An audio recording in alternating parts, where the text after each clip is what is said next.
The air was thick with the smell of rust and ash, a metallic tang that clung to the back of your throat and refused to let go. Out there, beyond the cracked hull of the Elysium dawn, the stars burned cold and indifferent, witnesses to a war no one had seen coming. Captain Marcus Kane stood at the viewport, his hands clenched into fists so tight his knuckles gleamed white against the dim emergency lighting. The crew moved silently behind him, shadows darting between flickering consoles, their faces drawn with exhaustion and something darker, something that tasted like fear but had hardened into resolve. They'd all heard the transmission, every last one of them, and it had changed everything. It had come crackling through the comms 3 hours ago, a garbled burst of static from the colony on Praxis 9. The voice belonged to a kid, couldn't have been more than 10, screaming, pleading, until it cut off with a wet, choking sound that still echoed in Marcus's skull. Then the Crixani had followed, their guttural language slithering through the speakers like oil over water.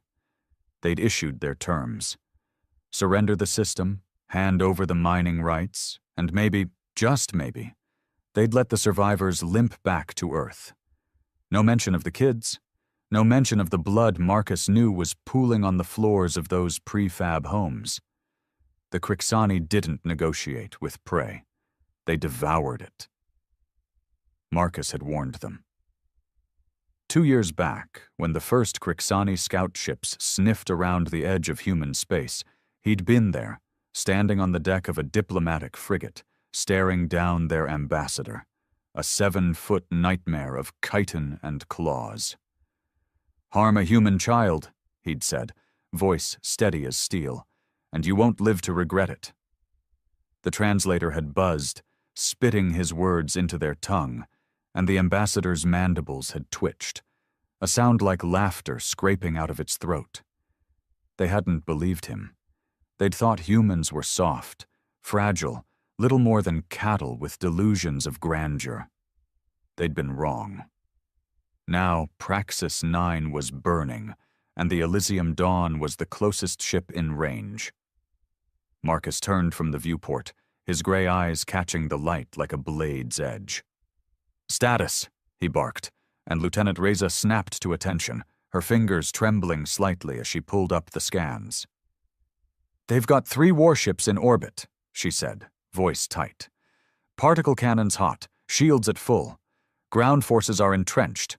Looks like they've rounded up the colonists into holding pens. No life signs from the eastern sector. None." Marcus's jaw tightened. The eastern sector was where the school had been. He didn't need to ask what that meant. "And the kids?" Reza hesitated, her dark eyes flicking to the floor before meeting his again.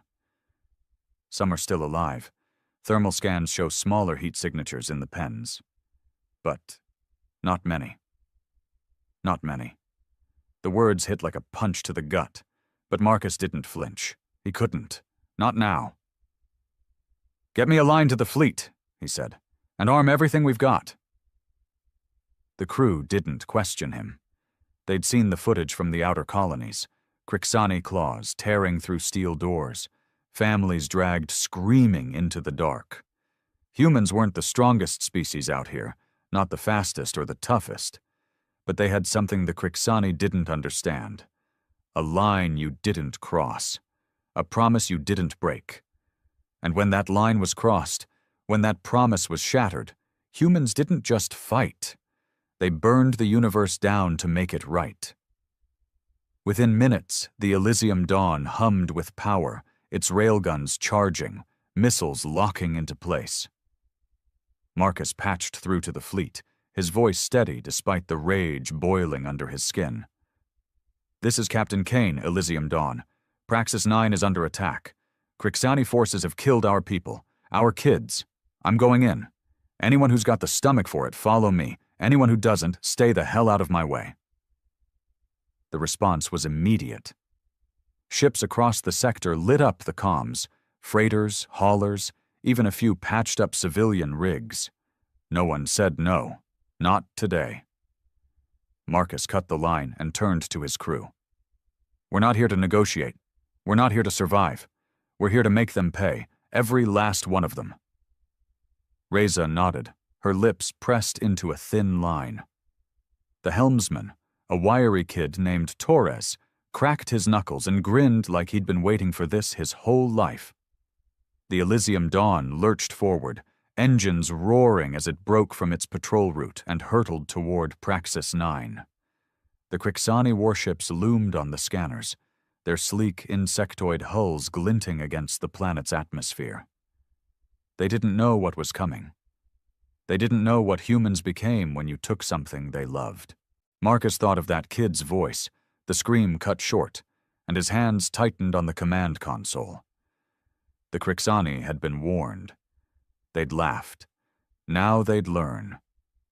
Space itself seemed to hold its breath as the Elysium Dawn closed the distance, a lone spark racing toward a firestorm, and in Marcus's chest, something cold and unyielding took root, a promise not just to fight, but to win. For the kids. For the blood already spilled. For the warning they'd ignored. The first shot rang out, a railgun slug tearing through the void, and the war began. The Elysium Dawn shuddered as the first Crixani particle beam grazed its hull, a searing streak of violet light that carved a molten scar across the port side. Alarms blared, a shrill cacophony that drowned out the crew's shouts as they scrambled to their stations. Marcus Kane gripped the edge of the command console, his gray eyes locked on the tactical display where red blips swarmed like hornets around the green dot of his ship. The Crixani warships were closing in, their movements precise, predatory, 3 against 1. Outnumbered, outgunned, and outclassed. Any sane captain would have turned tail and run. But Marcus wasn't sane anymore. Not after that kid's scream. Torres, evasive pattern Delta, he roared, voice cutting through the chaos. The helmsman's hands flew across the controls, and the ship lurched hard to starboard, engines screaming as they pushed past their limits. A second beam missed by inches, sizzling through the void where they'd been moments before. Reza, target their lead ship. Railguns and missiles, full spread. Hit them where it hurts. Lieutenant Reza didn't hesitate, her fingers dancing over the weapons console. Locked and loaded, sir. Firing now. The Elysium Dawn spat fury into the dark, railgun slugs accelerating to hypersonic speeds, followed by a salvo of missiles trailing fiery tails. The lead Crixani ship, a jagged monstrosity bristling with spines, took the brunt of it. Explosions bloomed across its hull, chunks of chitinous armor spinning into space, but it didn't falter. The Crixani built their ships like they built their bodies, hard, relentless, and damn near unbreakable. "They're returning fire!" Torres yelled, and the deck tilted as another beam slammed into the shields. The lights flickered, and Marcus felt the impact in his bones, a deep, rattling shudder that promised worse to come. The shields were holding, for now, but they wouldn't last forever. He didn't care. This wasn't about survival. This was about reaching Praxis 9, about getting to those pens where the kids were still alive, their tiny heat signatures flickering on the scans like candles in a storm. "Fleet's inbound, sir," Reza said, her voice steady despite the sweat beading on her forehead. "ETA 10 minutes. They're patching through. Admiral Voss wants a word." "Put her on," Marcus growled. The comms crackled, and a woman's voice came through, sharp and clipped, the kind of voice that could cut glass. "Kane, what the hell are you doing? You're 1 ship against 3. You'll be scrap before we get there." Marcus didn't blink. "They've got our kids, Voss. Killed most of them already. I'm not waiting." A pause, heavy with static. Then, "You're insane, but we're coming. Hold them off, Kane. That's an order." "Wasn't planning on dying yet," he said, and cut the line. He turned to the crew, their faces lit by the glow of sparking consoles. "You heard her? 10 minutes. We keep them busy, we buy time for the fleet, and then we tear them apart." The Elysium Dawn dove into the fray, weaving through a storm of particle beams and kinetic rounds. Torres pushed the ship to its breaking point, dodging with a reckless grace that defied physics. Reza unleashed everything they had, missiles and railguns hammering the Crixani lead ship until its shields flickered and died. The first kill came with a satisfying flash. A missile punched through the enemy's hull, igniting its core in a silent, brilliant fireball. The crew didn't cheer. There was no time. The other two ships adjusted, their movements eerily synchronized, and the barrage intensified. Marcus's mind raced, replaying that transmission, the kid's voice breaking into sobs before the silence. He'd seen the colony logs before the attack. Praxis 9 had been a backwater, a speck of dirt with a few thousand souls, mostly miners and their families, kids who'd grown up chasing each other through dusty streets, dreaming of Earth they'd never seen.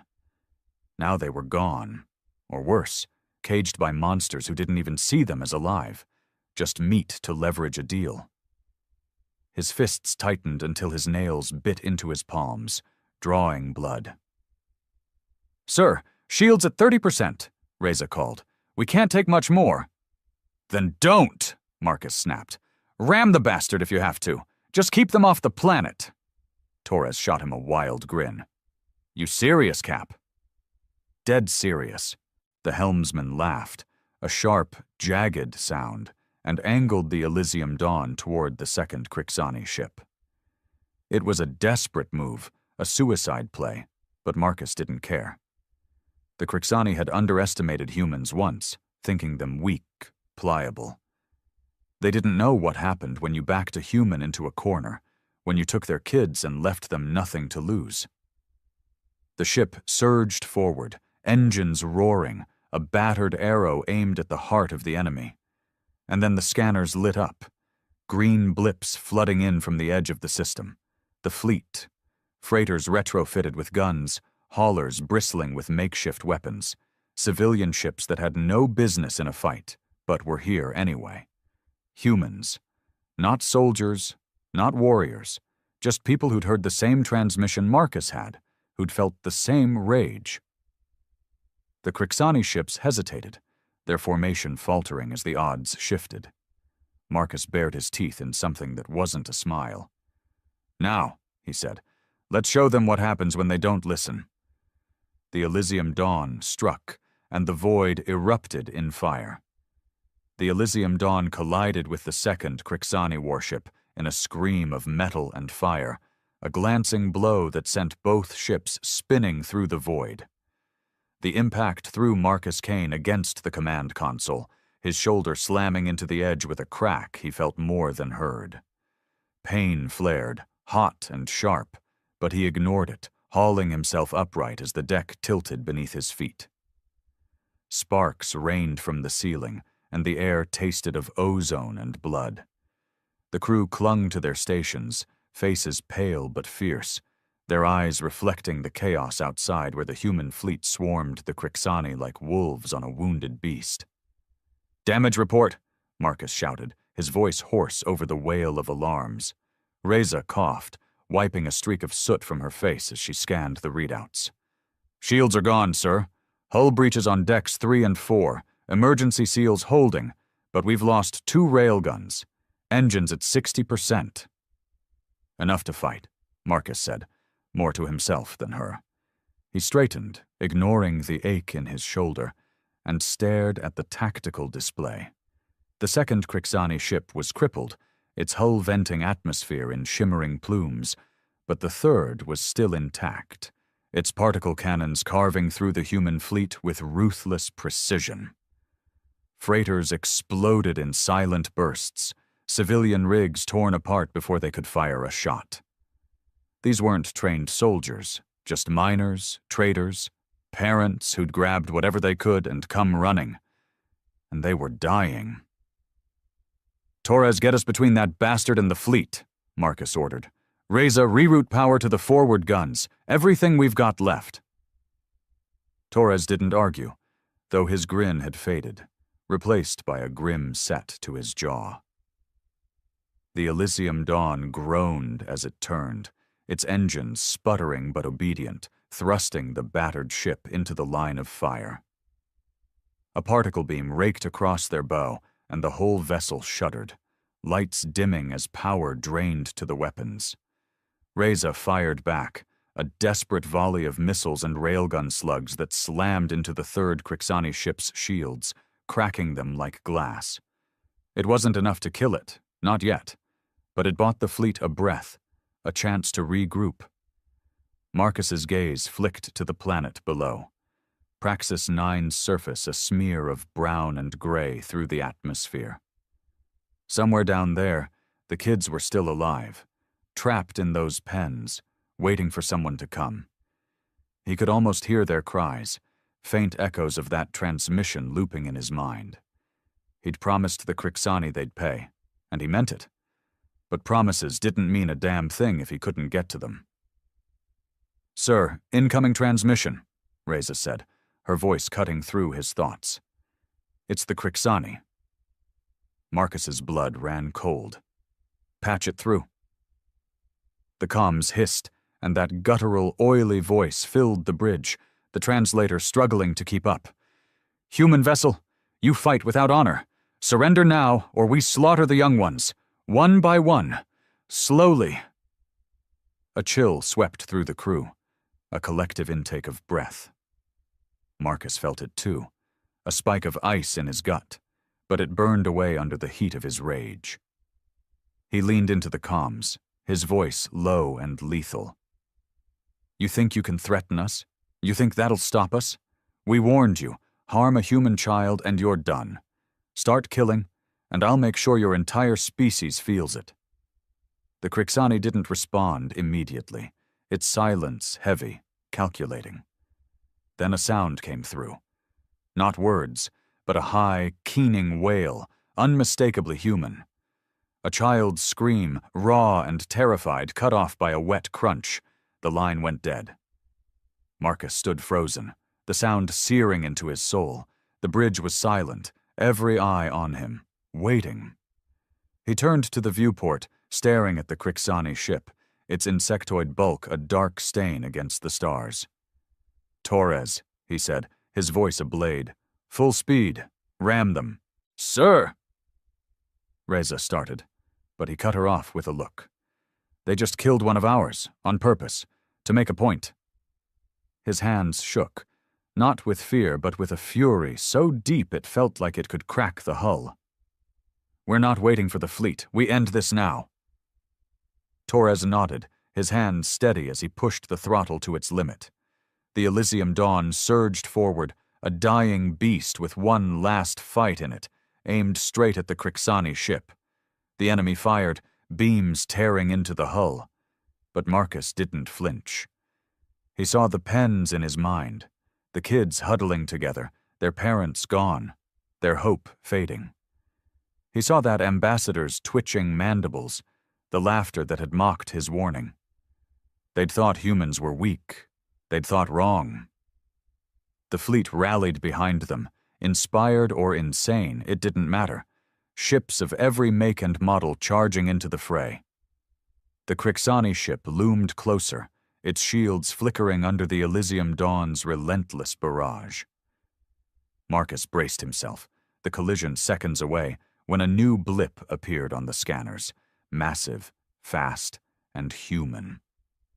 A dreadnought, the Vindicator flagship of the sector fleet, dropping out of hyperspace with guns blazing. "Hold course!" Marcus barked, and the Elysium Dawn struck, a glancing blow that ripped through the Crixani's weakened shields. The Vindicator followed, its cannons unleashing hell, and the enemy ship erupted in a cascade of fire and debris.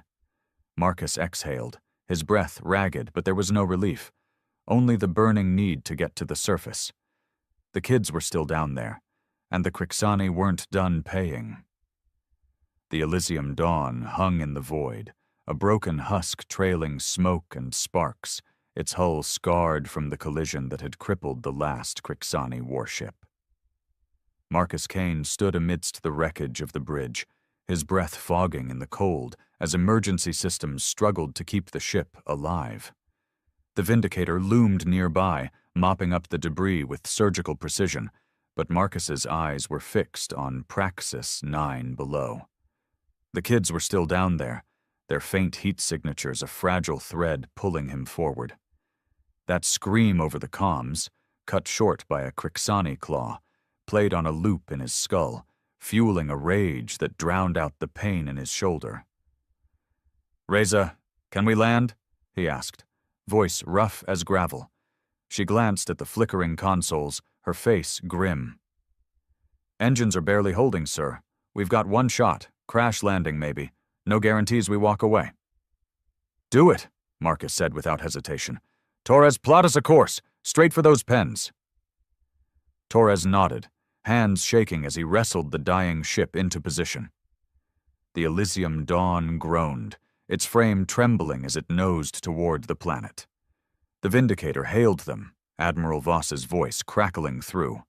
"Kane, stand down. We'll handle the ground assault. You're in no shape to fight." "They're killing kids, Voss," Marcus snapped. "I'm not waiting." He cut the line, ignoring her protests. The descent began, a fiery plunge through the atmosphere that rattled the ship apart. Bulkheads buckled, and a section of the ceiling collapsed, nearly crushing Reza. She cursed, dragging herself free, blood trickling from a gash on her forehead. The ground rushed up, a blur of dust and ruin, and the Elysium Dawn hit hard, skidding across Praxis 9's surface in a shower of dirt and metal. Marcus was thrown forward, slamming into the viewport, but he forced himself up, adrenaline numbing the pain. "Gear up," he barked, grabbing a rifle from the armory rack. The crew followed, battered but unbroken, their faces set with the same fire burning in him. They spilled out into a wasteland of shattered homes and smoldering craters. The air stank of death, and in the distance, the Crixani pens loomed, crude cages of twisted steel. Marcus moved fast, his boots crunching over debris until he saw them. Dozens of kids, filthy and wide-eyed, pressed against the bars. A Crixani guard turned, its claws dripping red, and Marcus fired without thinking, the slug punching through its skull. The kids screamed, some sobbing, others staring in silence as Marcus tore the cage open. "You're safe now," he lied, knowing more Crixani were coming. He looked into their hollow eyes, saw the cost of his delay, and swore the bastards would pay in blood. The Vindicator's dropships roared overhead, but Marcus was already moving, rifle raised, ready to finish what he'd started. Dust swirled around Marcus Kane as he knelt by the shattered cage, his rifle still warm from the shot that had dropped the Crixani guard. The kids stumbled out, some clinging to each other, others too stunned to move, their small bodies trembling under layers of grime and fear. A girl, no older than 8, stared up at him with eyes like cracked glass, her voice a whisper. "They took my brother." Marcus's chest tightened, the weight of her words sinking into him like a blade. He wanted to promise he'd find the boy, bring him back, but the lie stuck in his throat. He'd heard the crunch over the comms. He knew what it meant. "Stay close," he said instead, his voice rough but steady. "We're getting you out." The crew fanned out, forming a ragged perimeter around the kids. Reza, with her pistol drawn, Torres clutching a shotgun, their faces hard despite the exhaustion carving lines into their skin. Above, the Vindicator's dropships touched down, kicking up storms of dirt as Marines poured out, their armor gleaming against the desolation. But Marcus didn't wait for them. He couldn't. The Crixani were still here, their guttural roars echoing from the ruins, and every second meant another life snuffed out. He led the group forward, weaving through the wreckage of Praxis 9's streets, prefab homes reduced to twisted metal, playgrounds buried under ash. The kids shuffled behind him, their footsteps soft but heavy with the silence of trauma. Reza flanked him, her breath ragged, the gash on her forehead still bleeding. "Scanners picked up movement, sir," she muttered. 200 meters east. Big group. They're coming." "Let them," Marcus growled, his grip tightening on the rifle. He glanced back at the kids, their pale faces lit by the flicker of distant fires, and felt that cold, unyielding thing in his chest twist sharper. The Crixani hadn't just attacked a colony. They'd targeted the weakest, the ones humans would die to protect. It wasn't strategy, it was cruelty, and it was a mistake. The first wave hit like a storm, Crixani warriors charging from the shadows, their claws glinting, mandibles snapping with that sickening click. Marcus fired, slugs tearing through chitin, dropping 2 before they could close the gap. Torres roared, his shotgun blasting a third into a spray of gore, while Reza picked off stragglers with precise, furious shots. The kids screamed, huddling behind a fallen wall as the fight turned brutal. Claws raked at Marcus's arm, slicing through his suit, but he drove his rifle butt into the creature's skull, feeling it crack under the blow. The Marines arrived mid-chaos, their rifles lighting up the night, and the Crixani faltered, their numbers thinning. Marcus didn't stop, pushing forward, his vision narrowing to the next target, then the next. Blood slicked his hands. His own. Theirs, it didn't matter. He saw that ambassador's laughter in every twitching mandible, heard that kid scream in every clash of steel and bone. They'd been warned. They hadn't listened. A shadow loomed ahead, a Crixani commander, taller than the rest, its armor scarred and dripping with red. It held a human arm, small and limp, like a trophy. Marcus froze, the sight punching through his rage into something raw, something that hurt. The commander hissed, its voice grating through the translator. "You fight for nothing, human. Your young are gone. Your world will follow." Marcus didn't answer with words. He charged, rifle blazing, rounds slamming into the commander's chest. It staggered but swung, claws slashing across his side, tearing flesh. Pain seared through him, but he dropped the rifle, drew his knife, and drove it into the creature's throat, twisting until black ichor sprayed his face. It collapsed, gurgling, and he stood over it, breathing hard, the arm still clutched in its dead grip. He turned, ignoring the agony in his side, and saw the kids watching, wide-eyed, silent. The Marines swept in, securing the area, but Marcus barely noticed. He knelt, picking up the arm, its tiny fingers curled as if reaching for something lost. It was too small, too fragile, and it broke something in him he hadn't known was still whole. He set it down gently, his hands shaking, and looked at the girl who'd spoken earlier. She was crying now, quiet sobs that cut deeper than any claw. "We're not done," he said, more to himself than her. The Crixani had retreated, but their ships still orbited, their forces still held parts of the planet. The Vindicator could handle the sky, but the ground was his. He stood, wincing as blood seeped through his torn suit, and nodded to Reza. "Round up the survivors. We're hunting." She hesitated, her eyes flicking to his wounds. "Sir, you need—" "I need them dead," he cut her off, his voice a low snarl. "Every last one." He turned east, where the scanners had pinged, and started walking, the kids' soft steps trailing behind him like ghosts. The war wasn't over. Not until the Crixani learned what humans did when you crossed that line. The wind howled across Praxis 9's ruined landscape, carrying the stench of charred metal and alien blood, as Marcus Kane led his ragged band eastward. His side throbbed with every step, the gash from the Crixani commander's claws leaking through the hasty bandage Reza had slapped on during a brief pause. The kids trailed behind, a silent procession of hollow eyes and trembling hands, their trust in him a weight heavier than the rifle slung across his back. He didn't look at them. Couldn't. Afraid he'd see that small, severed arm in every shadow, a reminder of how late he'd been. Reza marched beside him, her pistol gripped tight, her face a mask of determination despite the blood crusting her forehead.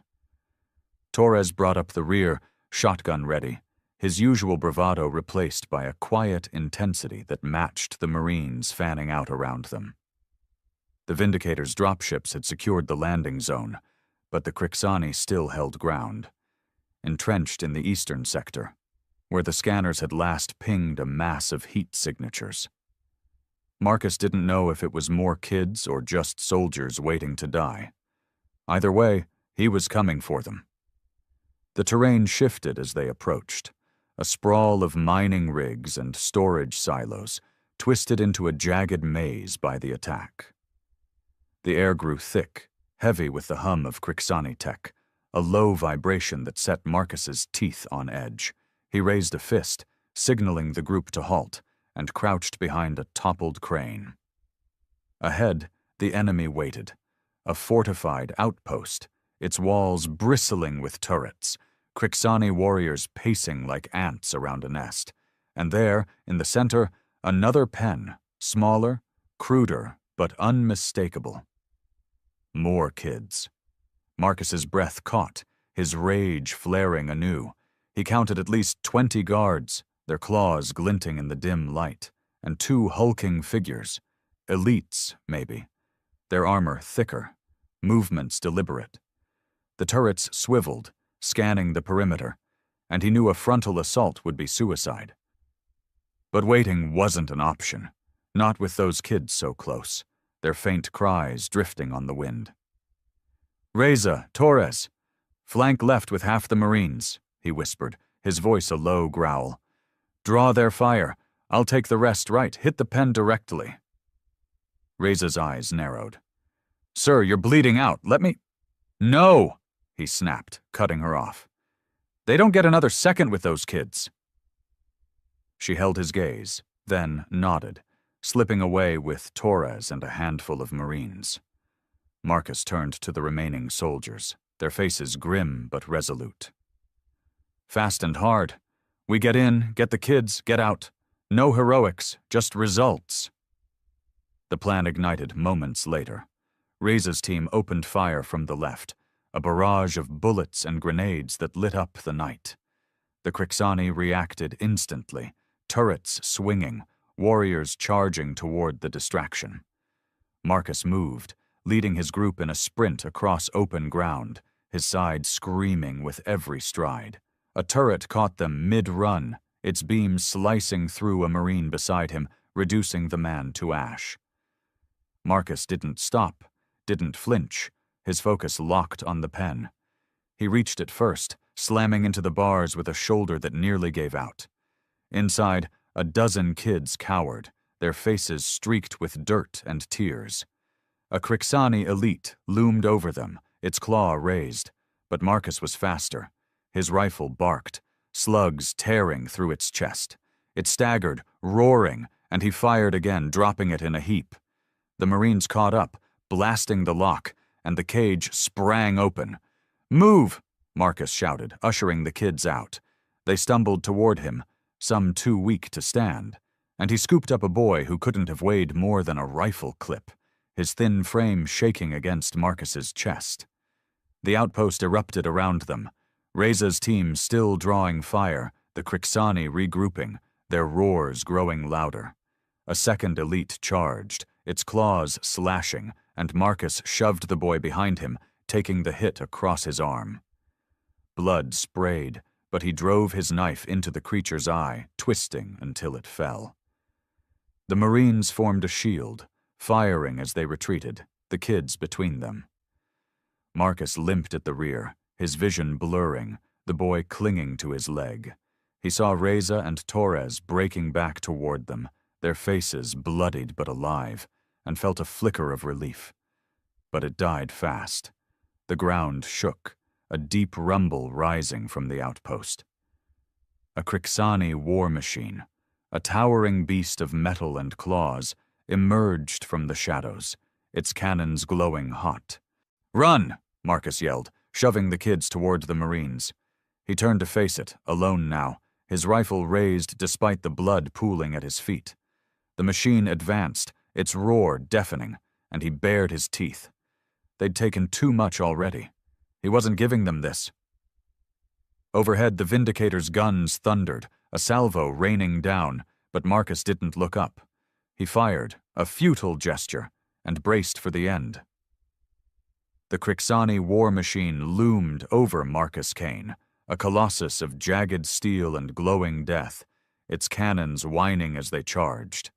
His rifle spat slugs into its armored hide, sparks flaring where they struck, but it was like throwing pebbles at a tidal wave. Blood dripped from his arm and side, pooling in the dust at his feet, and his legs trembled, threatening to buckle.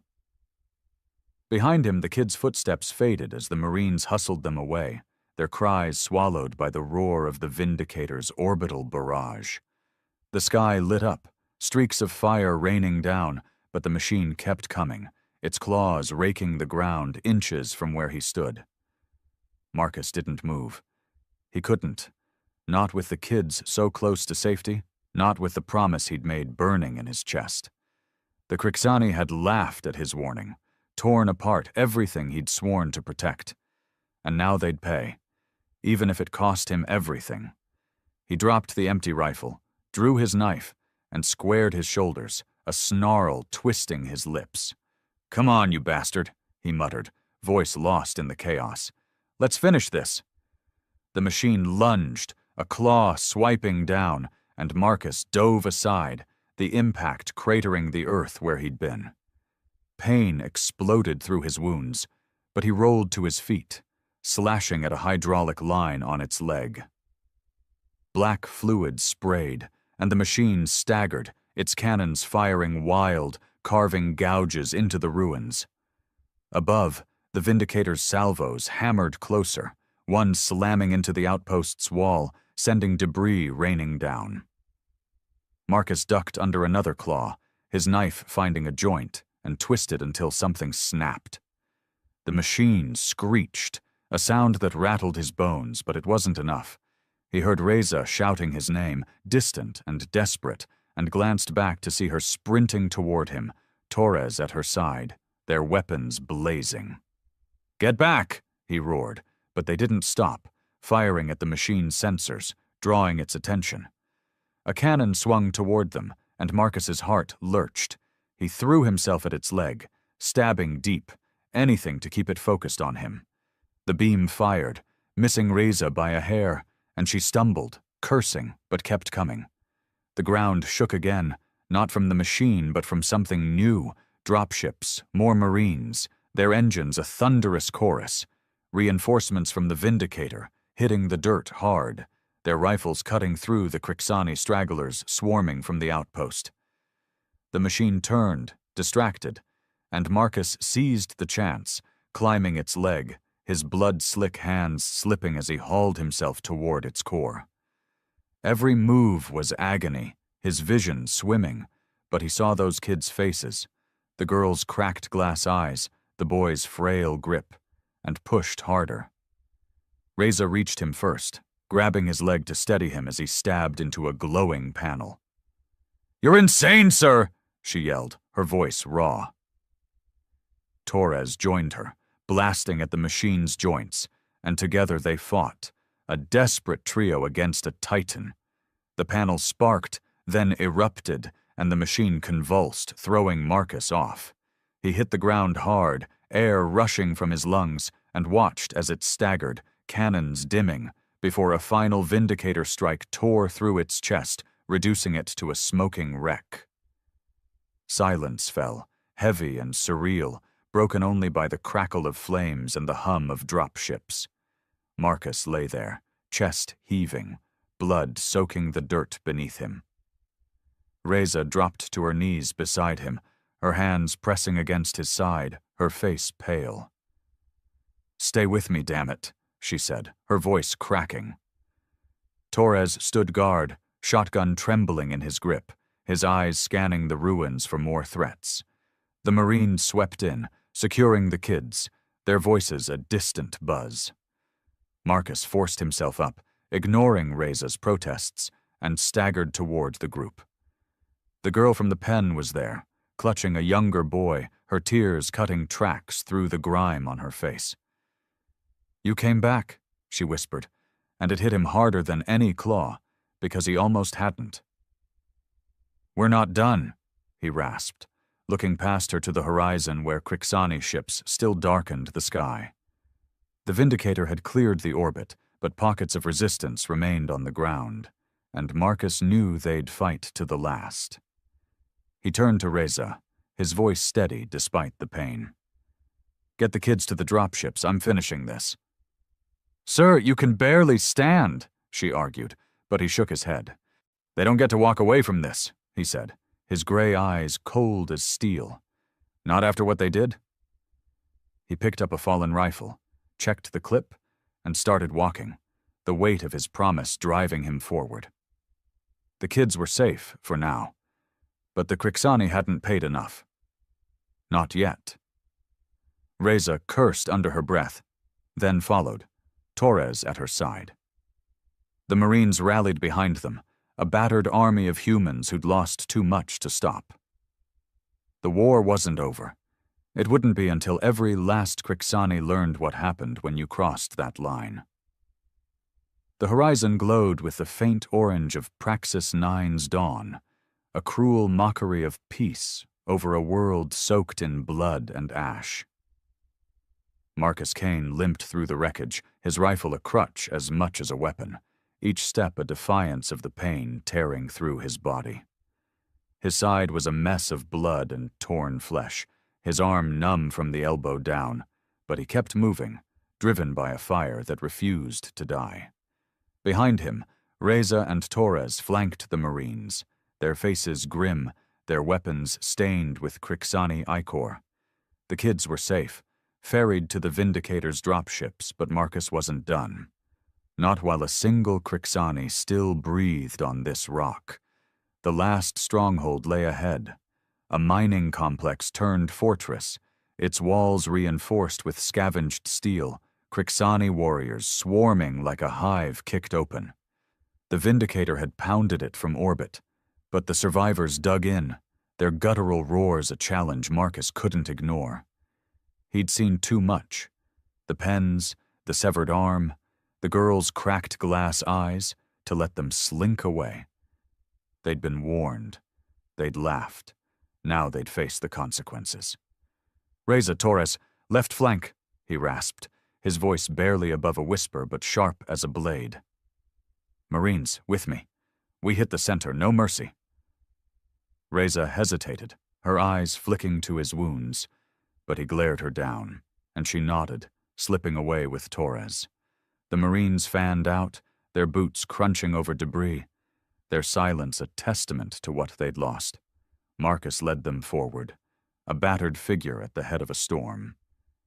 The Crixani met them head-on, claws flashing, turrets spitting fire. Marcus fired, his rifle bucking against his shoulder, slugs tearing through chitin. A warrior lunged and he sidestepped, driving his knife into its throat, feeling the hot spray of ichor on his face. The Marines fought beside him, a wall of human fury, their rifles and grenades turning the courtyard into a slaughterhouse. From the left, Reza and Torres struck, their attack splitting the enemy's focus, and the Crixani line buckled. Marcus pushed deeper, his vision blurring, his breath ragged. He saw a Crixani commander, smaller than the last, but its armor gleamed with rank, directing the defense from a raised platform. It locked eyes with him, mandibles twitching, and he knew it recognized him, knew what he'd come to do. He charged, ignoring the pain, the blood, the screams around him. A claw raked his leg, but he kept going, slamming into the commander, his knife finding its chest. They fell together, a tangle of steel and flesh, and he stabbed again and again until it stopped moving. The fight drained from the Crixani then, their roars turning to shrieks as the humans closed in. Marcus staggered to his feet, leaning on the platform's edge, watching as the last of them fell. The complex grew quiet, the only sounds the crackle of fires and the distant hum of dropships. Reza appeared at his side, her face streaked with dirt and blood, her pistol still smoking. "It's over, sir," she said, her voice soft but firm. "They're gone." Marcus didn't answer right away. He looked out over the ruins, the bodies, human and Crixani alike, littering the ground. He thought of the kids, safe now, but scarred forever, of the families who'd never know this dawn. "Not over," he muttered, his gray eyes hard. "Not until they're all gone. Every last one, everywhere."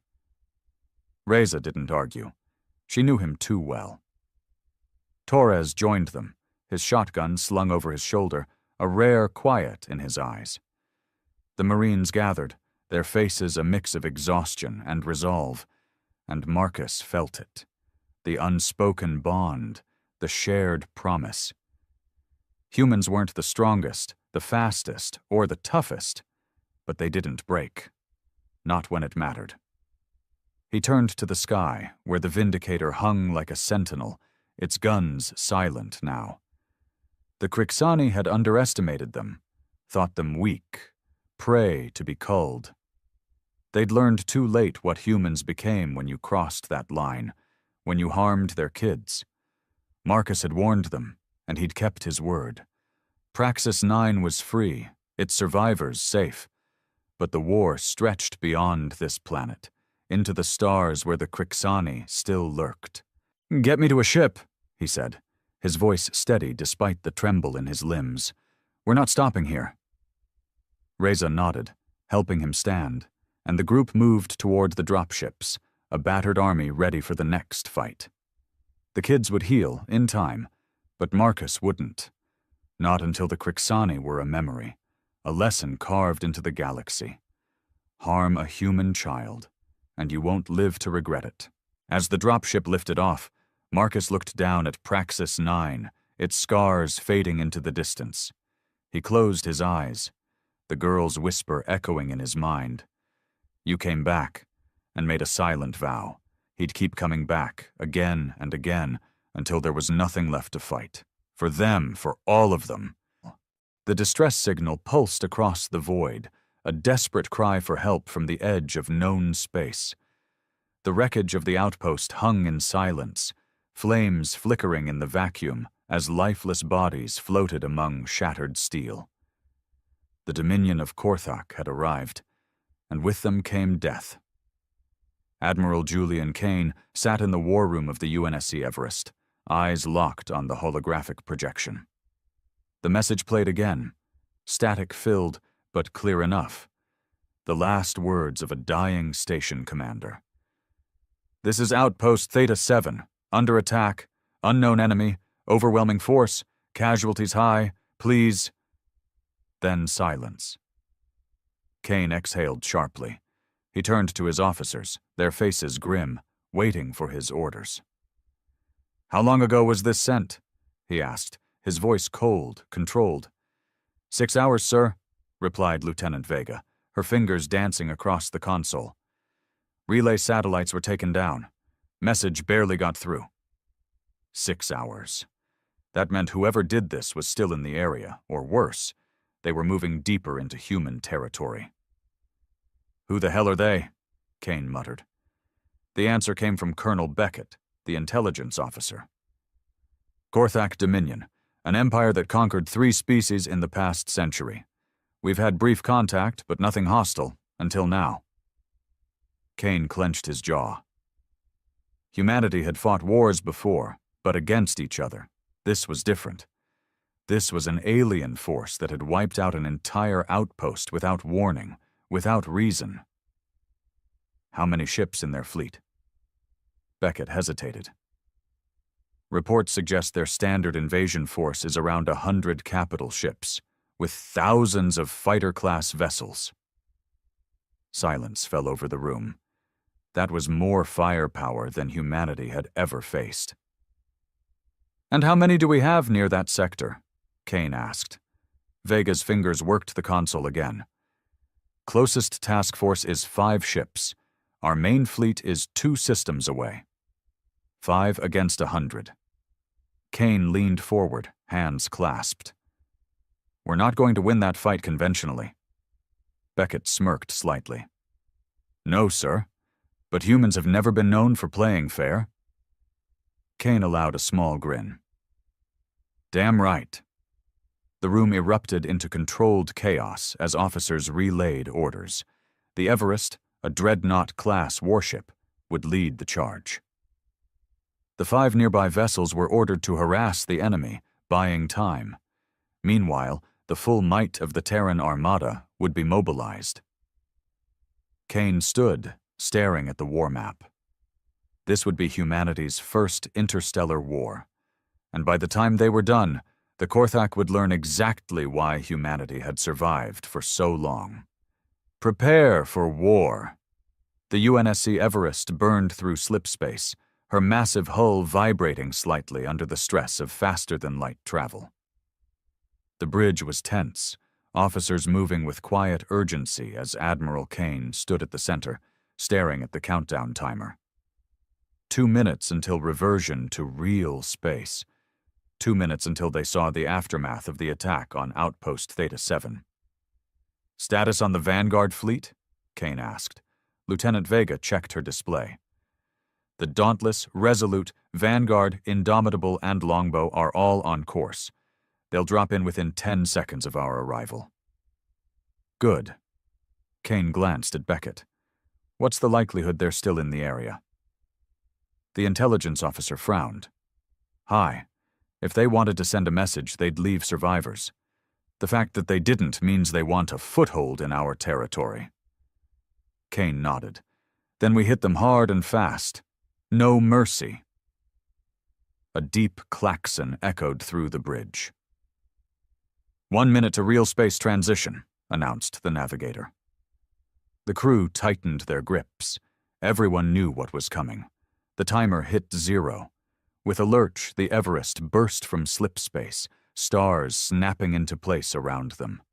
The remains of Theta 7 filled the view screen, twisted metal, drifting bodies, and the eerie flicker of fires consuming what little oxygen remained in the wreckage. And beyond it, like a black storm in the void, loomed the enemy. The Korthak Dominion was here.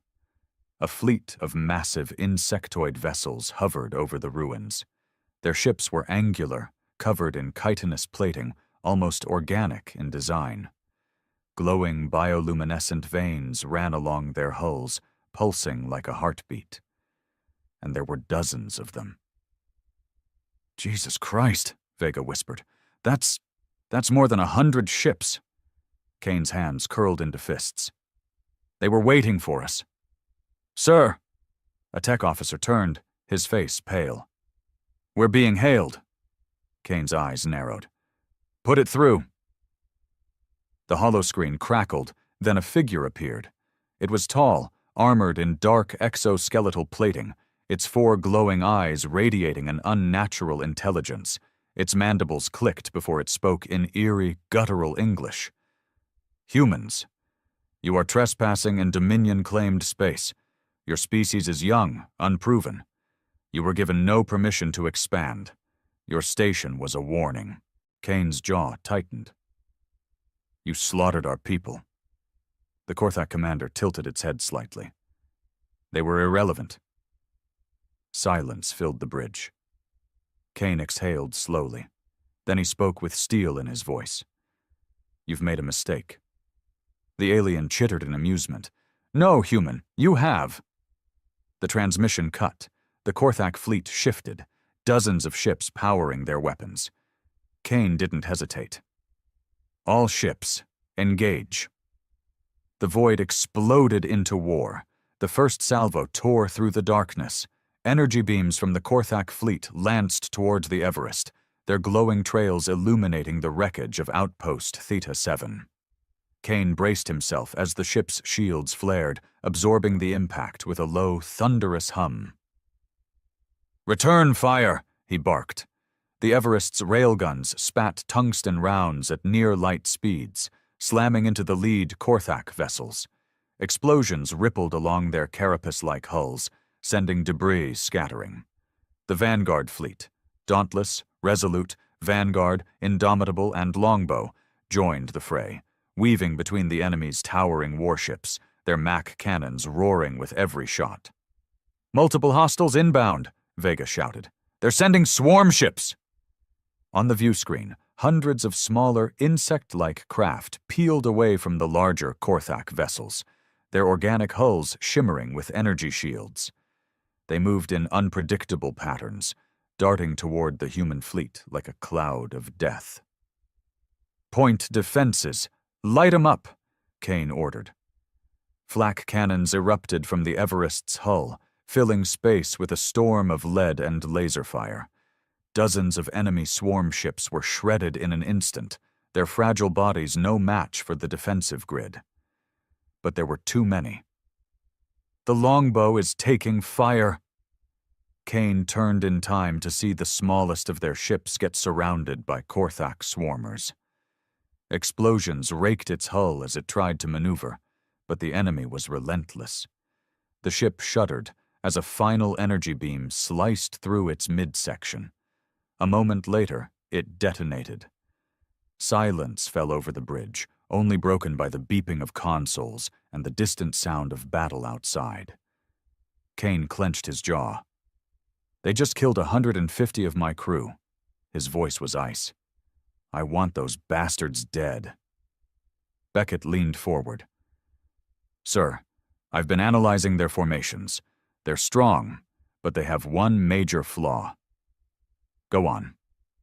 "They rely too much on their carriers. If we take them out, the swarmers will be left without coordination."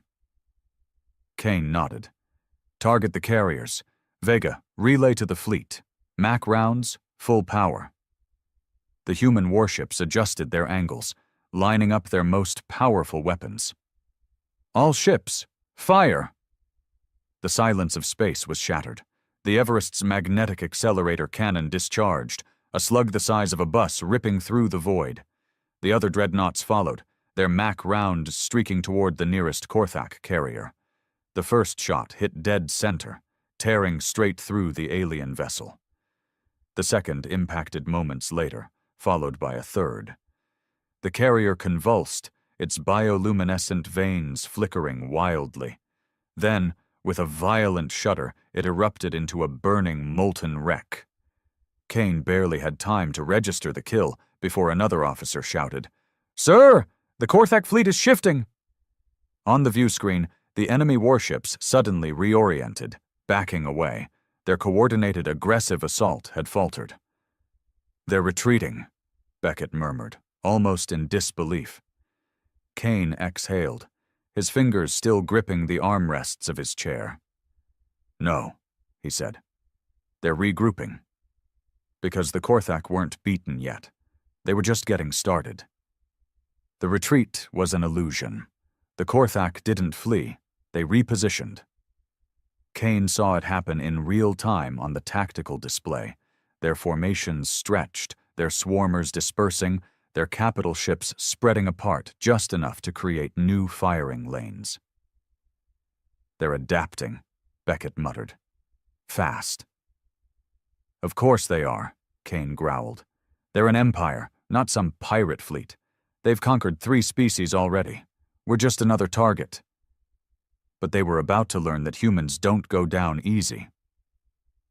"Vega, I need status on the fleet." The lieutenant scanned her console. "The Indomitable took a direct hit to its engines. She's dead in the water. The Resolute lost half its forward batteries. The Dauntless and Vanguard are still combat ready." "And the enemy?" "4 capital ships destroyed, including the carrier. But they've still got more than 80 ships in the field." Kane gritted his teeth. They had inflicted damage, but it wasn't enough. The Korthak fleet was too large, too well coordinated. Their losses barely slowed them down. If humanity wanted to survive this fight, they needed to change the rules. Kane turned to Beckett. "You said the Korthak rely on carriers to coordinate their swarmers. What about their command ships? Who's running this show? Beckett's eyes lit up. They're hive ships. Each fleet operates under a single Korthak War Master aboard a designated flagship. Kill the War Master, and the entire battle group falls into disarray. Kane's lips curled into a grin. Then that's our play. Vega's fingers flew over the controls. Scanning. There. That ship. She highlighted a massive, grotesque vessel sitting at the heart of the Korthak formation. Its hull pulsed like a living organism, larger than any other ship in their fleet.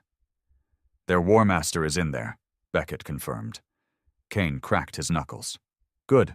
Time to introduce him to human ingenuity.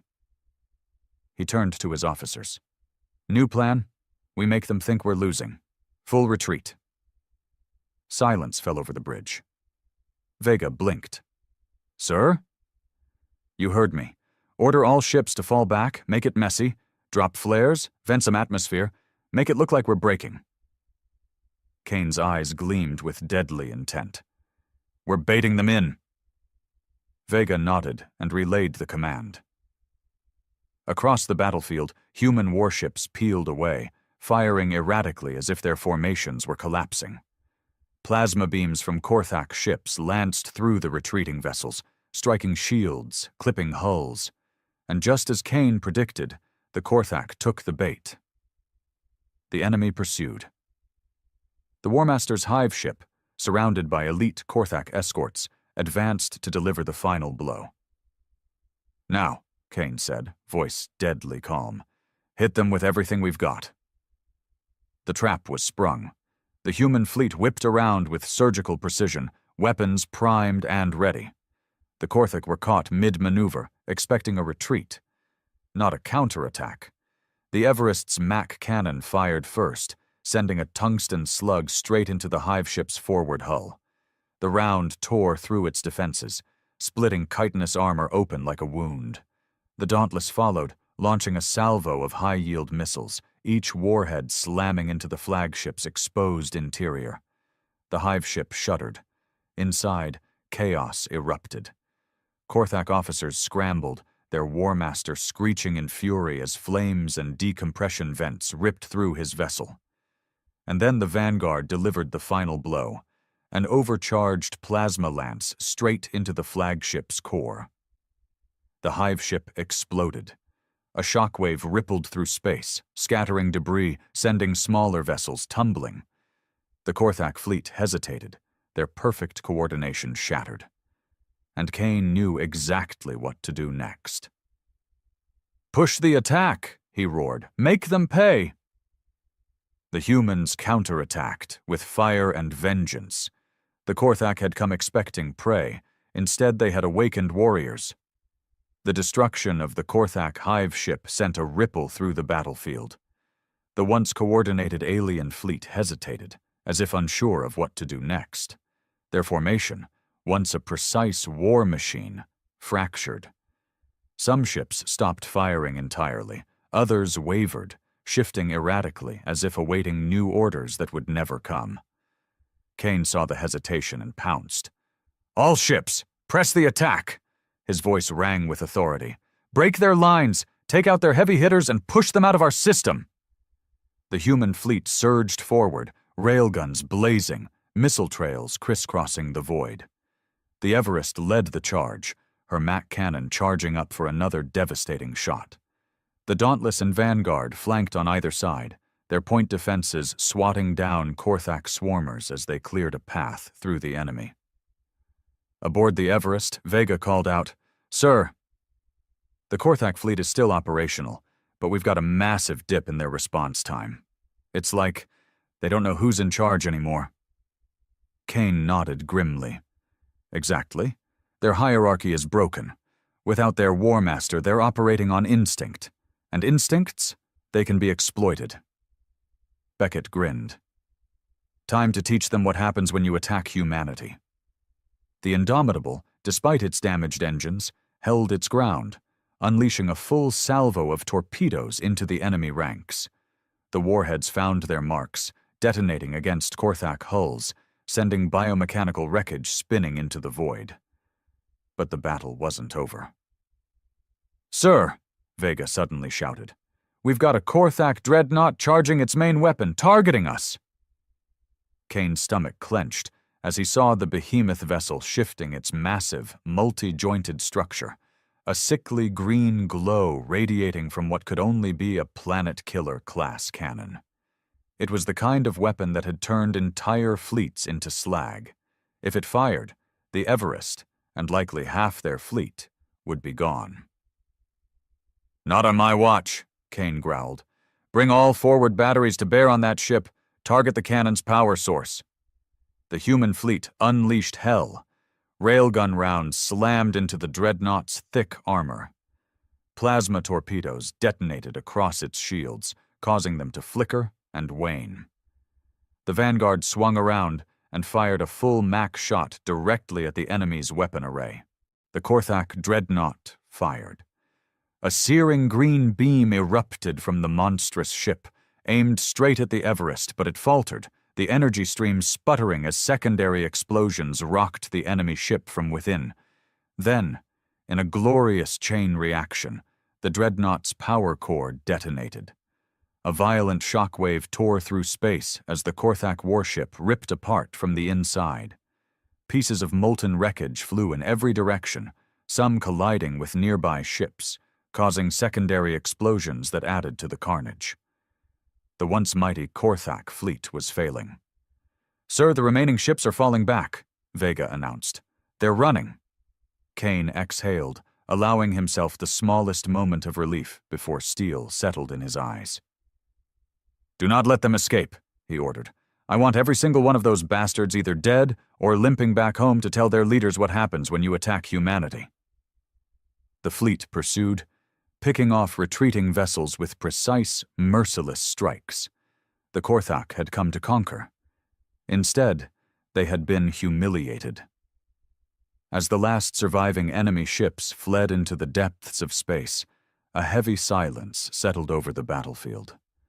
The wreckage of Theta 7 remained, a painful reminder of what had been lost. But amid the ruins, humanity had won its first true war against an alien empire. And Kane knew one thing for certain. This was only the beginning. The battlefield was still. Smoke and debris drifted through the void, illuminated by the flickering light of distant fires still burning in the remains of Theta 7. The last of the Korthak fleet had been either destroyed or forced into retreat, leaving behind only wreckage and the ghosts of the fallen.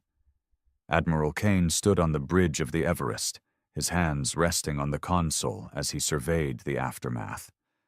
Victory had come, but it had not come cheap.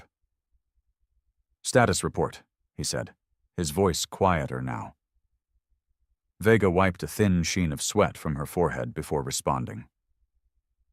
"We lost the longbow, and the Indomitable is crippled. Casualty estimates are still coming in, but—" She hesitated. "Thousands, sir. Across all ships." Kane clenched his jaw. He had known this battle would cost them. He had prepared for it. But knowing and feeling were two different things. Each name, each life lost, weighed on him. Beckett broke the silence. "We may have won this fight, but this isn't over. The Korthak don't just let things go, they'll send more." Kane nodded. "I know. That's why we're not giving them the chance." Beckett raised an eyebrow. "What are you suggesting?" Kane turned to his officers, his voice firm. "We don't sit back and wait for their retaliation. We take the fight to them." A stunned silence followed his words. Even Vega, always the first to back his orders, looked uncertain. "Sir, are you saying we should go on the offensive? Their territory is deep. Their empire is massive." Kane's gaze was steel. "And now they know that humans won't be easy prey. We have one advantage right now. They didn't expect us to fight back like this.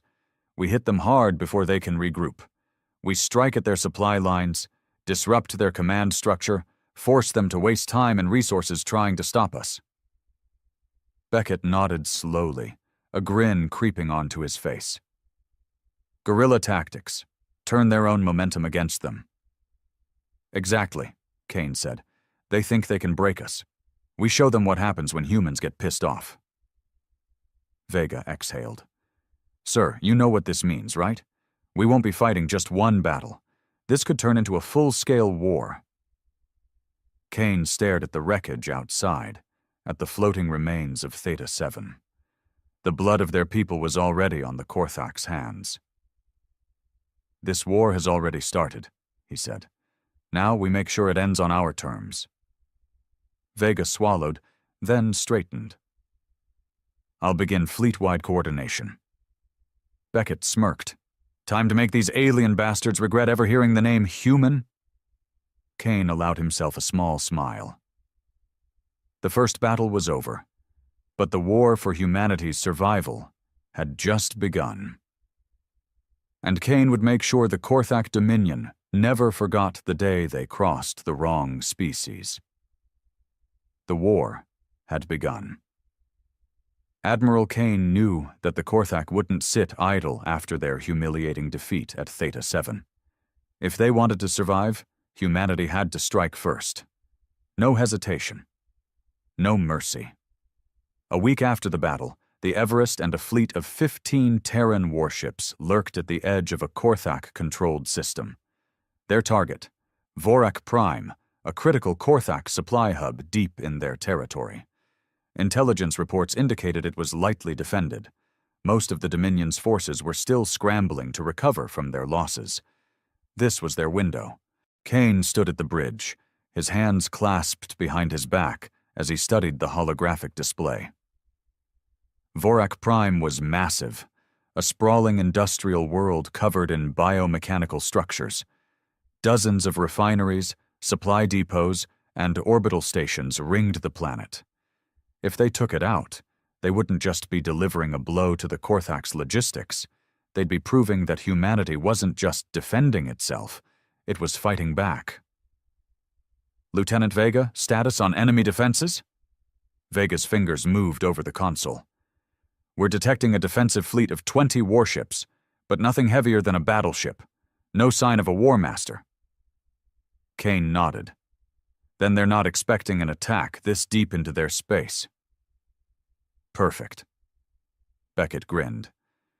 They think we'll stay on our side of the line. They don't know we don't play by their rules. Kane exhaled. All right, people. This is it. We go in fast, hit them hard, and get out before they can muster reinforcements. Our priority targets are their fuel depots and shipyards. No supplies, no war machine. A ripple of acknowledgement ran through the bridge crew. All ships, prepare to engage. The Everest led the charge, dropping from slipspace alongside the rest of the Terran fleet.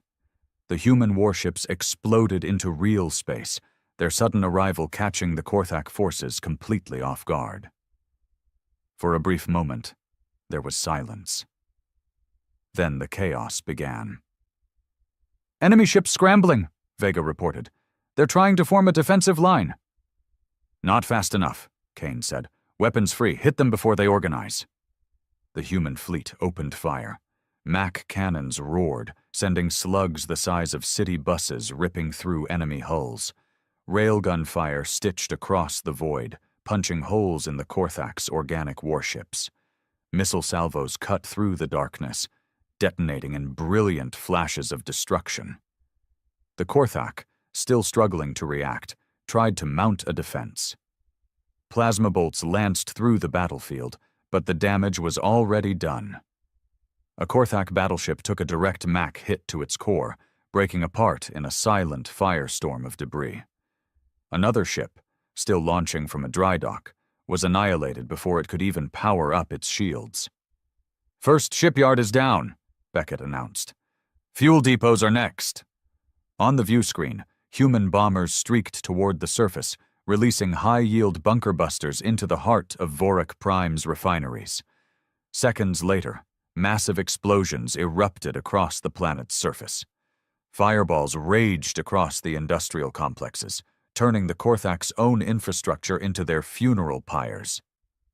Their defenses are collapsing, Vega shouted, barely able to contain the excitement in her voice. They're pulling back! Kane's eyes narrowed. They're not retreating. They're calling for help. And he was right. Suddenly, new contacts blinked into existence on the sensor grid, the telltale energy signatures of Korthak reinforcements. Kane's gut tightened.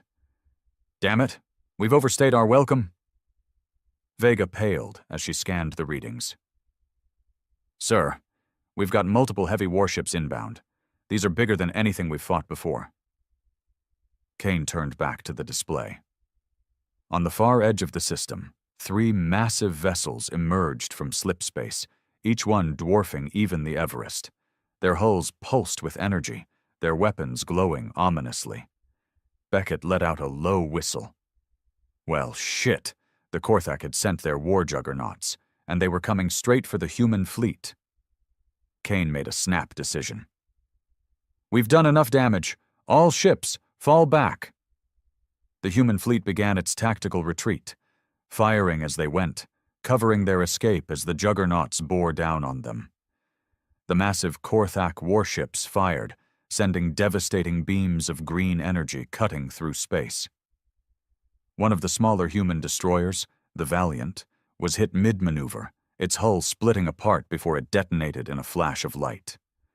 Kane clenched his fists. Move faster, damn it! The Everest's engines burned at full power, dodging through the debris field as the fleet made its way back to the slipspace window. More enemy ships poured into the system, but the humans had already done their damage. Sir, we're clear! Vega shouted. Kane didn't hesitate. All ships, jump now!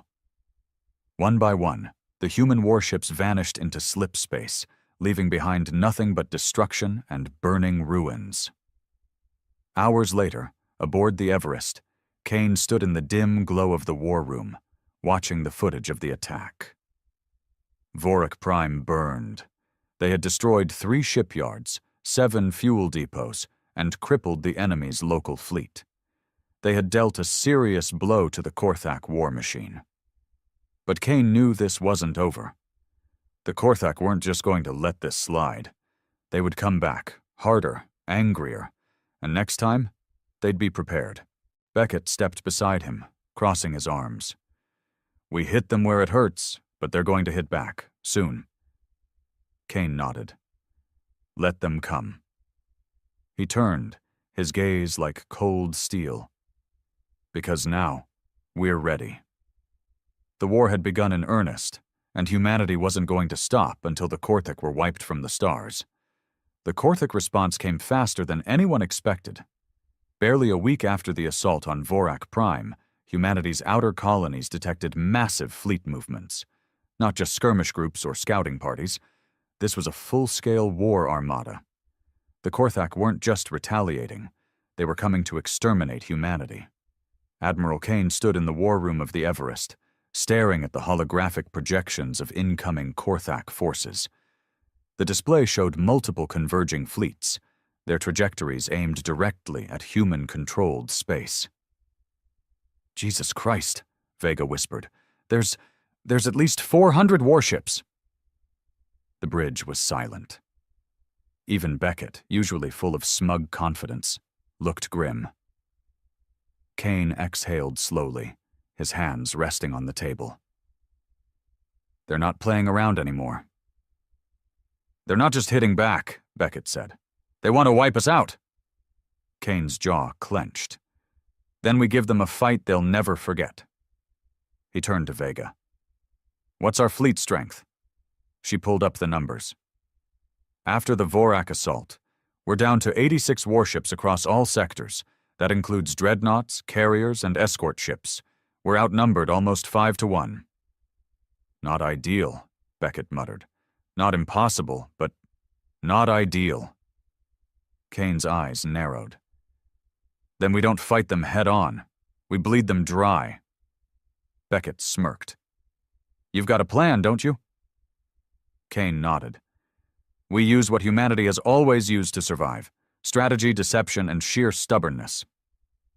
He turned back to the war map, and outlined the plan. Phase 1. The Gauntlet. Instead of meeting the Korthak in open battle, humanity would force them to fight on our terms. Kane pointed at 3 key systems: Echo 9, Meridian Prime, and Hell's Gate. These weren't major colonies, but they sat along the fastest slipstream routes into the core worlds. "We turn these systems into kill zones," Kane said. "Mines, orbital artillery, automated turrets, stealth strike groups. We make them pay for every inch they take." Vega nodded. "It'll slow them down. Maybe even cripple their front-line forces before they reach our major planets." Beckett grinned. "And if they break through?" Kane's expression hardened. "Then we hit them with Phase 2. Phase 2. The Executioner Strike." Kane zoomed in on the largest Korthak warship leading the assault, a Leviathan-class dreadnought unlike anything humanity had faced before. The Korthak overlord himself was rumored to be aboard. "We take out their leadership. No War Master, no Central Command, just chaos." Vega whistled. "That thing makes the Everest look like a patrol boat. You're saying we kill the Overlord?" "Exactly," Kane said. "Cut off the head, and the body falls apart." Beckett chuckled. "A long shot, but I like it. How?" Kane turned to the Everest's AI interface. "Athena, give me a probability assessment." The AI's smooth voice filled the room. "A direct assault has a 12% chance of success. However, a coordinated infiltration and sabotage mission raises success probability to 48%. If additional diversionary tactics are applied, likelihood of enemy disarray increases to 72%. Beckett grinned. "I love those odds." Kane turned back to his officers. "We make them bleed, we break their fleet, and we end this war before it truly begins." Silence filled the room. Then Vega nodded. "Let's do it."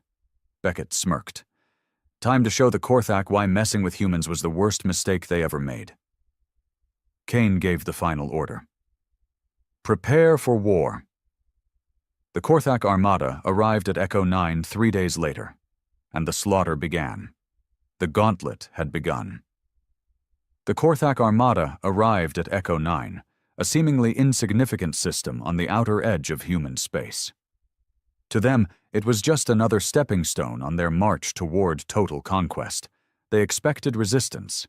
They did not expect hell itself. The bridge of the Everest was silent as Admiral Kane watched the Korthak fleet emerge from slipspace. Massive insectoid warships glided through the void, their bioluminescent hulls pulsing with an eerie rhythm. The lead vessel, a Leviathan-class dreadnought, dwarfed even the Everest. Its spiked hull glowed with stored energy, ready to unleash a planet-killer blast at a moment's notice. Vega whispered, "Jesus, there's so many." Kane didn't flinch. His fingers tightened into a fist. "Let them come." Beckett grinned. "They have no idea what they're walking into." The Korthak fleet surged forward, undaunted, preparing to sweep through Echo 9. They believed they would encounter only minor resistance, a handful of human warships, maybe some orbital defenses. They were wrong, because Echo 9 had been transformed into a death trap.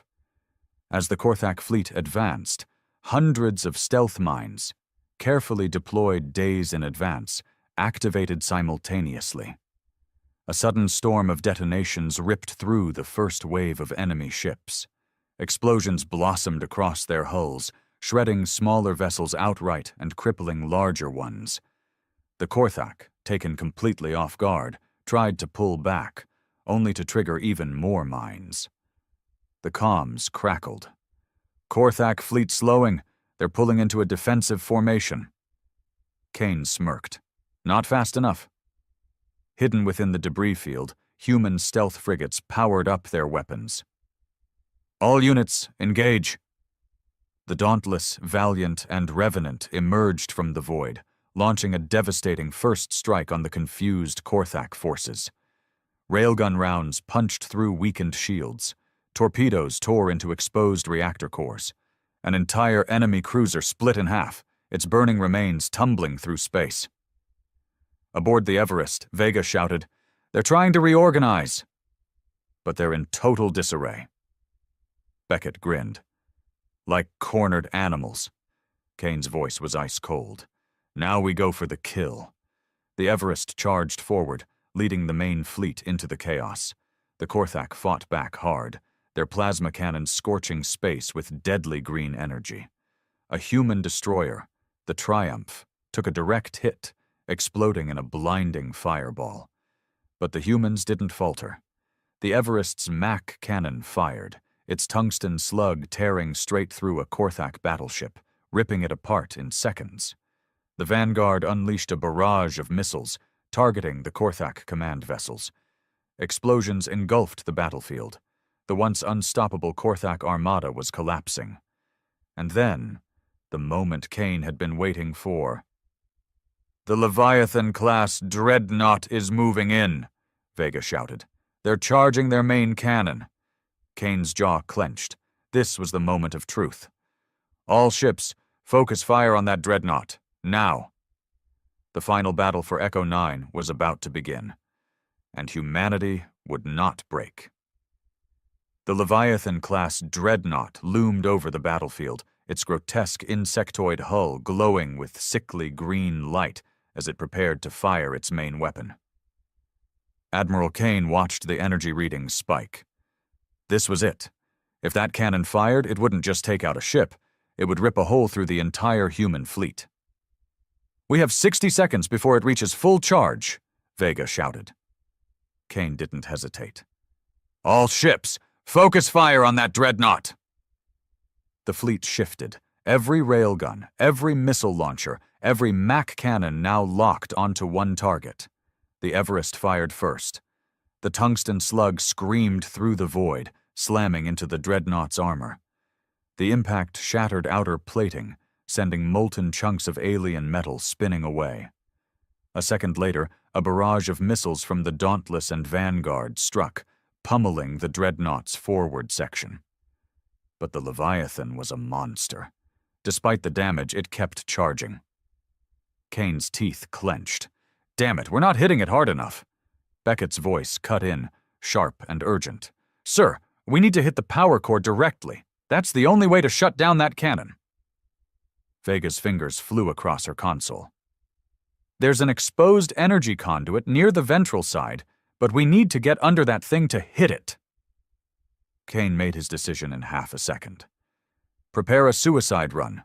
We take the Everest straight into its underbelly." The bridge went silent. Even Vega looked stunned. "Sir, if we get that close, we die if we don't." Kane's voice was steel. "We move in. We fire everything we've got, and we cripple that ship before it wipes us off the map." Beckett grinned. "Hell of a way to go."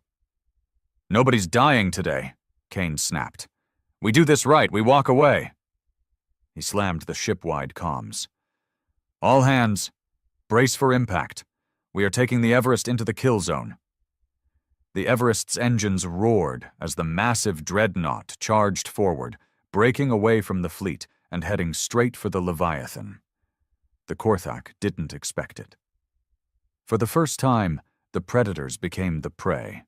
The Leviathan's cannons opened up, firing plasma rounds that scorched the Everest's shields, but the massive human warship plowed through the firestorm, shrugging off the damage as it dove beneath the enemy dreadnought. Vega screamed, "We're in position! Firing now!" The Everest unloaded everything it had. Its Mac cannon fired at point-blank range, the slug ripping straight into the exposed energy conduit. Railgun rounds punched through the ventral plating, shattering armor. Missiles detonated along the hull, sending shockwaves through the dreadnought's body. The Leviathan shuddered. Its main cannon flickered.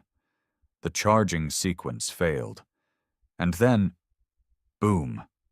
The energy buildup overloaded, and the dreadnought's core detonated from the inside out. The Korthak Leviathan, A ship meant to wipe out entire civilizations was torn apart in a blinding explosion. The shockwave slammed into the Everest, sending it tumbling. Alarms blared. Fire burst from consoles. Kane was thrown from his seat as the ship spiraled. For a moment, everything was chaos. Then, silence. The Everest drifted, battered but still alive. Vega coughed, pulling herself back to her station. "Sir, the Leviathan is gone." Kane pulled himself up, grinning through the pain. "Damn right it is." Beckett let out a laugh of disbelief. "We actually did it." And as the Korthak fleet, leaderless, broken, began to retreat, humanity stood victorious once again. But Kane knew one thing. This war was far from over. The Korthak would never forget this day. And neither would humanity. The gauntlet had been won. Now it was time to end this war once and for all. The Leviathan-class dreadnought dominated the battlefield, a colossus of alien engineering that seemed to mock the human fleet with its sheer presence. Its hull pulsed with an unnatural rhythm, green energy crackling along its jagged spines as the main cannon charged, a weapon capable of turning the Everest and everything around it into ash.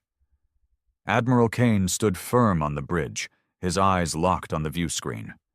The air was thick with tension, every officer waiting for his command. 30 seconds until that cannon fires," Vega shouted, her voice tight with urgency as she tracked the energy readings.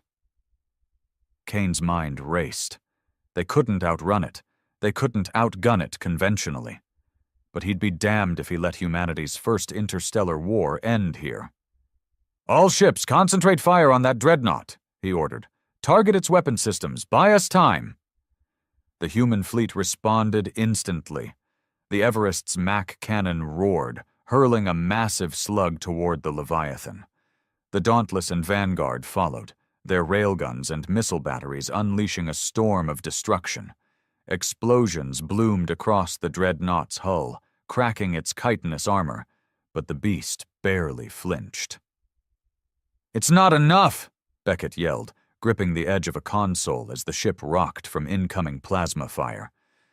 "That thing's shields are holding." Kane's gaze darted to the tactical display. The Leviathan's cannon was still charging, its glow intensifying. Then he saw it. A faint structural anomaly in the scans. A weak point near the base of the weapon. "Vega, zoom in on that ventral section," he snapped. "What's that energy signature?"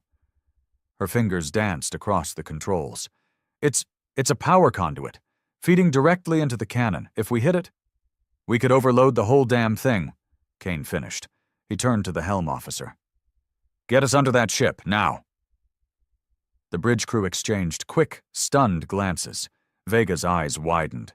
"Sir, that's suicide! We'll be in their kill zone!" "We're dead anyway if that cannon fires," Kane shot back. "This is our shot. Take it." The Everest's engines flared, the dreadnought lurching forward with a groan of strained metal. Korthak plasma bolts hammered its shields, lighting up the void as the human flagship dove beneath the Leviathan's massive underbelly. "Shields at 40%!" a tech officer called out. "Keep us steady," Kane barked. "Vega, line up the Mac. Target that conduit." The Everest maneuvered into position, its hull shuddering under the barrage. On the view screen, the Leviathan's underside loomed like a nightmare, spiked, pulsating, alive. The conduit glowed brighter, a vulnerable artery in the beast's armor. 10 seconds to cannon discharge," Vega warned. Kane's voice was a low growl. "Fire." The Mac cannon unleashed its payload. The slug streaked upward, slamming into the conduit with pinpoint precision. A deafening silence followed. Then a chain reaction erupted. Sparks and green fire burst from the impact site. The Leviathan convulsed, its cannon flickering wildly as energy surged out of control. Secondary explosions rippled through its hull, tearing apart its organic structure. "Pull us back!" Kane roared. The Everest veered away just as the dreadnought's core detonated. A blinding explosion consumed the Leviathan, a shockwave of debris and energy blasting outward. The bridge rocked violently, consoles sparking, crew thrown to the deck. When the chaos settled, Kane hauled himself up, blood trickling from a cut on his forehead. "Status!" Vega coughed, pulling herself to her station. "The Leviathan's gone, sir, completely destroyed." Beckett let out a ragged laugh, slumping against the wall. "Holy hell! We did it!" The viewscreen showed the Korthak fleet in disarray, their flagship reduced to a smoldering wreck. Without their command ship, the enemy hesitated, their swarmers drifting aimlessly. Kane straightened, wiping the blood from his face. "All ships, press the attack. Drive them out." The human fleet surged forward, capitalizing on the chaos. Railguns and missiles tore into the faltering Korthak lines, shattering their cohesion. One by one, the alien ships began to retreat, fleeing back into slip space. Echo 9 was theirs, but Kane knew this was just one battle. The Korthak would regroup. The war was far from over. He turned to his crew, his voice steady. "Good work. Now let's finish this fight." The victory at Echo 9 sent shockwaves through both human and Korthak ranks. For humanity, it was a rallying cry, a testament to their resilience.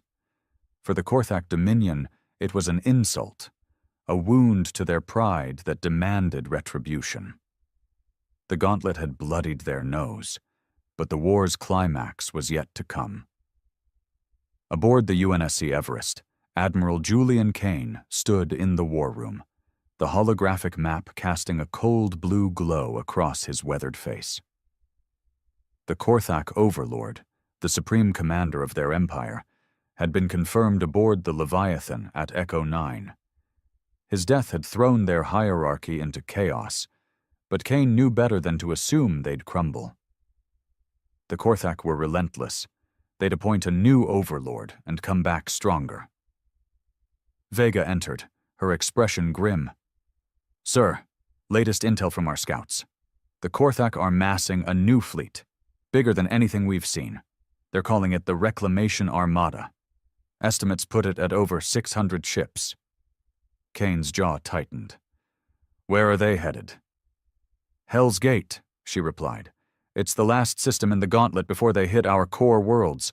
If they break through there—" "They won't," Kane said, his voice like iron. "We end this now." Beckett leaned against the wall, arms crossed. 600 ships against what's left of our fleet? We've got maybe 60 combat-ready vessels after Echo 9. That's a 10-to-1 disadvantage." Kane's eyes glinted with a dangerous resolve. "Then we don't fight fair. We've been bleeding them dry system by system. Now we cut out their heart." He tapped the holomap, zooming in on Hell's Gate, a rocky, volcanic world orbited by a dense asteroid field. "This is where we make our stand. We turn Hell's Gate into their graveyard." Vega frowned. "How?" "Even with the gauntlet tactics, mines, ambushes, we can't match that kind of firepower." Kane pointed to the asteroid field. "We don't have to. We use the terrain. Rig the asteroids with fusion warheads, set up kill zones and lure them in. Then we hit their command structure. Again?" Beckett smirked. "You want to take out another overlord?" "No," Kane said. "I want to take out their entire empire. We broadcast this battle, show every species they've enslaved that the Korthak can be beaten, break their myth of invincibility." The room fell silent. It was a gamble, a desperate, insane gamble, but humanity had survived on gambles before. "Prep the fleet," Kane ordered. "We move out in 12 hours. Hell's Gate was a brutal landscape of jagged peaks and molten rivers, its orbit choked with asteroids ranging from pebbles to city-sized behemoths. The Terran fleet arrived first, working tirelessly to seed the asteroid field with traps, fusion bombs, EMP mines, and hidden missile platforms. The Everest took position behind a massive asteroid, its hull cloaked in stealth plating. When the Reclamation Armada arrived, the void trembled. 600 Korthak warships emerged from slipspace, a tidal wave of biomechanical horror. At their center was the Oblivion, a new flagship even larger than the Leviathan, bristling with weapons and radiating an aura of menace. "They're hailing us," Vega said, her voice steady despite the odds. Kane nodded. "Put it through." The holoscreen flickered, revealing a new Korthak overlord. Taller, more heavily armored, its 4 eyes burning with fury. Its mandibles clicked as it spoke in guttural English. "Humanity ends here. Your defiance has earned you extinction." Kane stared back, unflinching. "You attacked us first. You underestimated us, and now you'll pay for it." The overlord chittered, a sound of disdain. "You are nothing." "We'll see," Kane said, cutting the transmission. He turned to his crew. "Spring the trap." The battle erupted. The Korthak fleet charged into the asteroid field, expecting a direct confrontation. Instead, the first wave triggered the fusion warheads. Entire squadrons vanished in blinding nuclear fire, their wreckage slamming into other ships. EMP mines disabled shields, leaving vessels vulnerable to missile barrages from hidden platforms. The Everest emerged from its cover, leading a strike force straight into the chaos. Mac rounds tore through Korthak cruisers, while fighters darted between asteroids, picking off swarmers. But the Oblivion remained untouched, its cannons carving through human defenses. A destroyer, the Intrepid, exploded under its fire, scattering debris across the battlefield. "We need to take that flagship down," Beckett shouted. Kane nodded. "Vega, signal the stealth team. It's time." Deep within the asteroid field, a small squad of elite infiltrators, launched earlier in stealth pods, closed in on the Oblivion. Led by Captain Elena Ruiz, they breached the flagship's hull under the cover of the chaos, planting antimatter charges in its core. On the Everest, Kane watched the timer tick down. "All ships, pull back. Now." The fleet retreated just as Ruiz's voice crackled over the comms. "Charges set. We're clear. Blow it." The Oblivion erupted in a cataclysmic explosion, a miniature sun igniting in the heart of the Korthak fleet. The blast wave shattered their formation, wiping out dozens of ships in an instant. The Reclamation Armada faltered, then broke. As the surviving Korthak fled, Kane activated a wide-band transmission, broadcasting the battle's footage across the galaxy. "To every species under Korthak rule, see this. They're not invincible. Fight back." The war wasn't over, but the tide had turned. Humanity had struck the decisive blow, and the stars would never be the same.